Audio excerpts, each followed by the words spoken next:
Bambu kuning ini dikenal memiliki tuah yang alami ya, karena mitos-mitos yang berkembang itu jenis tanaman bambu itu disenangi oleh makhluk astral. Nah, tapi agak berbeda pada saat di bambu kuning.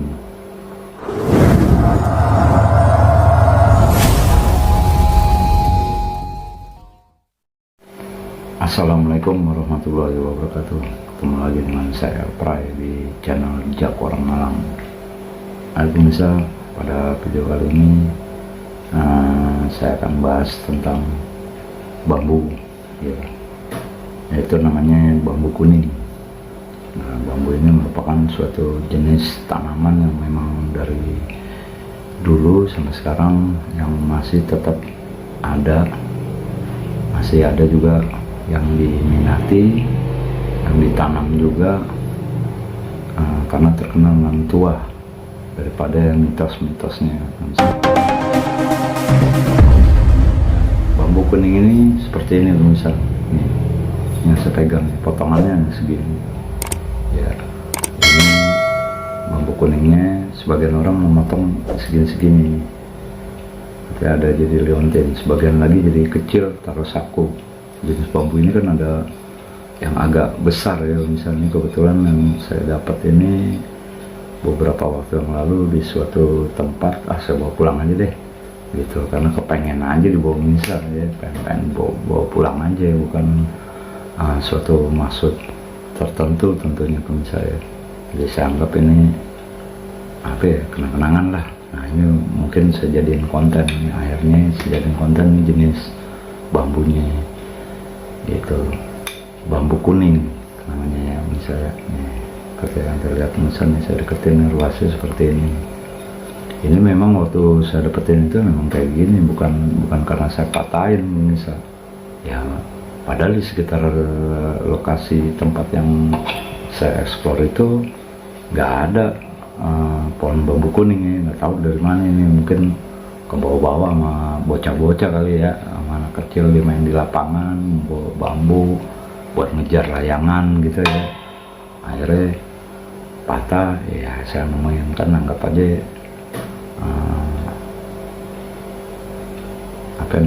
anggap aja suatu koleksi aja misalnya, tidak bermaksud untuk berurusan dengan kegaibannya, karena sekali lagi saya berbicaranya gaib, urusan gaib gitu.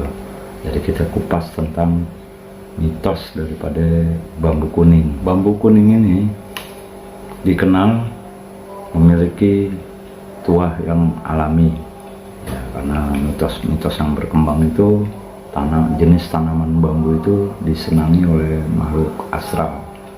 Nah, tapi agak berbeda pada saat di bambu kuning. Nah, di bambu kuning ini makhluk-makhluk asal tersebut enggan untuk mendekat. Kalau dia memaksa untuk mendekat itu akan terluka, katanya begitu pemirsa. Nah, ada sebagian orang yang memotong kecil-kecil seperti ini, segini potong buat bikin liontin.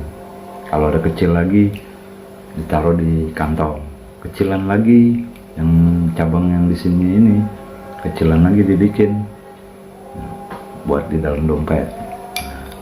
Ini kan ada ruas misalnya, ruas ketemu ruas. Ini harusnya kalau dia berdiri seperti ini itu kan menjadi petuk ya, jenis bambu. Ada yang bambu yang bolong, combong seperti video saya sebelumnya. Ada juga bambu yang ketemu ruas matanya seperti kayak gini misalnya. Apa yang namanya sih itu? Ketemu ruas, bambu petuk ya.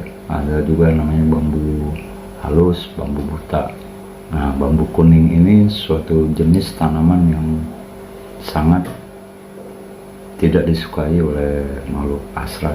Umumnya kalau bambu kuning ini apabila ditaruh di dalam ruangan atau halaman, atau biasanya juga disebut juga dengan ditanam ya, ditanam mengelilingi rumah, itu dipercaya makhluk astral itu tidak bisa memasuki rumah tersebut, karena kalau dia mencoba untuk memaksakan mendekati, maka dia akan terluka atau sakit gitu. itu cerita mitos ya. Misalnya masalah kebenarannya itu, faktanya itu sampai sekarang mungkin belum ada yang bisa menjelaskan kenapa bisa terjadi hal itu ya. Nah, keistimewaan daripada bambu kuning ini adalah dengan dipotong-potong kecil seperti saya sebutin sebelumnya, itu dipercaya bisa meningkatkan aura positif, kemudian bisa mendatangkan rezeki gitu.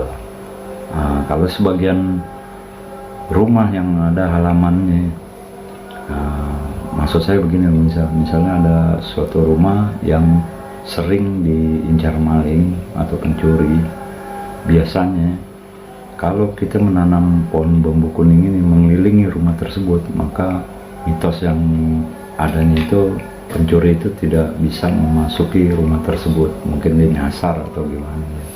Selain itu juga bisa menyerap energi gaib gitu. Seperti juga pada zaman dahulu itu para pejuang kita di masa perlawanan melawan penjajah ya, bambu kuning ini diruncingin. Nah, itu namanya kan bambu runcing. Jadi dikenal untuk melawan penjajah. Nah, mungkin ada pertanyaan, mengapa para pejuang kita itu dulu menggunakan bambu untuk melawan, untuk berperang ya, pakai bambu runcing gitu. Jadi permasalahan tentang benar atau tidaknya tentang bambu kuning ini, saya kembali lagi kepada pemirsa. Demikian pemirsa penjelasan saya tentang bambu kuning. Mungkin barangkali ada rekan-rekan yang ingin menambahkan. Mari kita saling berbagi untuk generasi kita ya, yang muda ini. Mungkin banyak sekali yang tidak tahu tentang mitos atau tuah daripada bambu kuning. Saya Elpray dari channel Jejak Orang Malang, mohon pamit. Terima kasih sudah menyaksikan tayangan ini. Assalamualaikum warahmatullahi wabarakatuh.